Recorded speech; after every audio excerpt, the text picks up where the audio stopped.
Oh, hello there, everyone.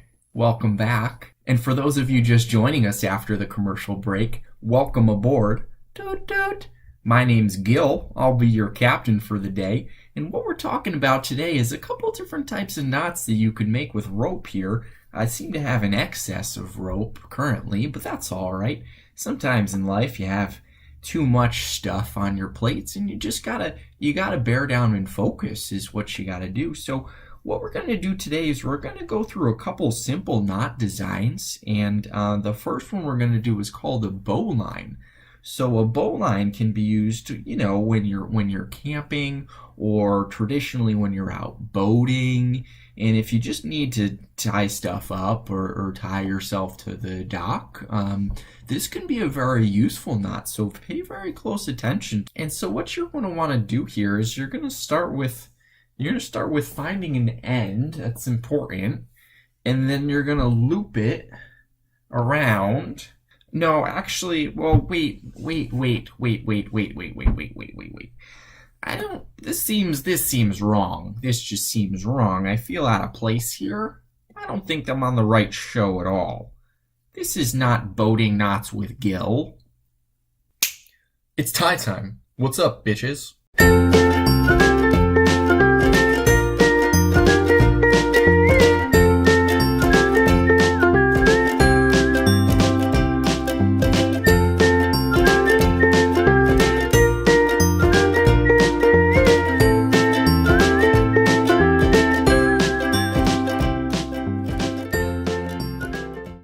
Ladies and gentlemen, hello and welcome to another exciting edition of Tie Time with Ryan.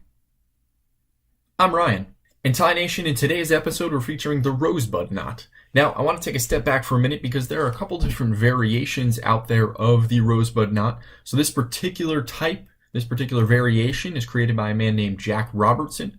So if you want the how-to guide, the step-by-step tutorial, you can go ahead and research him on the internets, the Googles, and you'll find a how-to video of how to actually construct this particular version of the knot. But Tie Nation, you know that's not what this show is about.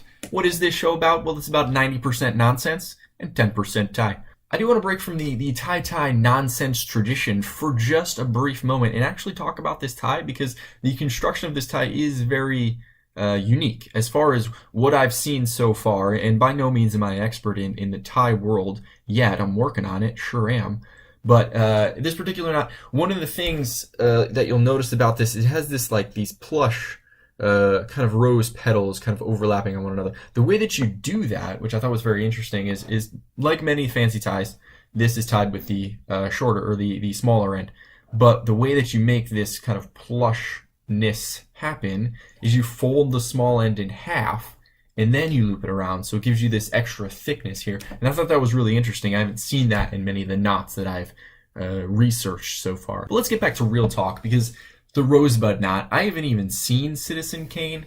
And I don't know that this knot's in the movie. It's probably not, because Citizen Kane was made in like the 1940s. But I was reading up a little bit on the movie because I haven't seen it, and a lot of people argue that it's one of the most important films in American history. And I don't know if that's necessarily true or not. But that got me thinking about all the other movies that are important throughout history that I haven't seen. So I should probably invest a little bit of time in seeing those movies that were deemed important in life. The ones that your English teacher said, hey, these are the important movies. And even beyond those, the more kind of blockbuster films, things like The Birth of a Nation and the original King Kong movie, of course the Emoji movie, just groundbreaking movies in history. Anyway, those are some thoughts on things. So here's a fun game that we can play. What I'd like you to do is in the comments section, for Citizen Kane, since I haven't seen the movie, 5 words or less, describe to me what the movie's about. Ready, set, go.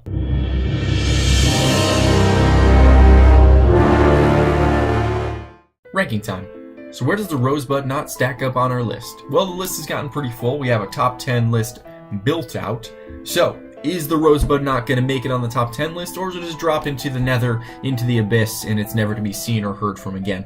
So I got to tell you, the construction of this knot was much easier than I thought it was going to be. So essentially, you tie it with the little end, and you make sort of a full Windsor knot, and then you fold the little end in half, and you do these kind of loops overlapping one another to end the knot. It's a very pretty knot. I think it'd be very festive for some kind of spring festival or things like that. Maybe date night, I don't know. I really appreciate the knot. It was easier than I thought it was going to create, so that's actually going to rank it pretty high on our list. It's going to edge out the tulip knot for our new number 4 spot. Well, that's all the time we have today on Tie Time. Thanks for stopping in. You stay classy. So if you enjoyed the episode today, go ahead and tap on that like button. Give it a little tappy. And if you enjoy what I'm doing on Tie Time in general, hit subscribe. Come on, it's free. I'm always interested to hear your thoughts and comments on the episode, whether you liked it, whether you didn't, if there's a new tie that you'd like me to feature, or some nonsense that you'd like me to go through. Rants and raves are always appreciated on Tie Time. Leave all that stuff in the comment section below. Thanks for stopping in. You stay classy. I took all my pills today. So if you didn't black out for the first 10 seconds of the episode, you'll notice that we started with a cold open today. I thought it'd be a nice idea to change things up a little bit. So it got me thinking about why the term cold open came to be. Like, what does it have to do with anything? Cold open versus a hot open? Is that like normally when shows start? We're gonna heat it up. We're gonna do the hot open today. That's how we normally do business. Hot opens all over the place. Sounds like a sandwich, really bad sandwich that I wouldn't want to eat. Speaking of, like, okay, similar to cold open, soft opening at stores. No, just no. That's stupid. You're either open or you're not. Okay, and then okay, if we're going with opposites here, soft opening versus what? Hard opening? No, versus grand opening. Oh yeah, because soft and grand are the opposite of each other. Yeah, you live under a rock to not understand how words work. Oh yeah, I got left out of bed and picked up a scoop of milk today.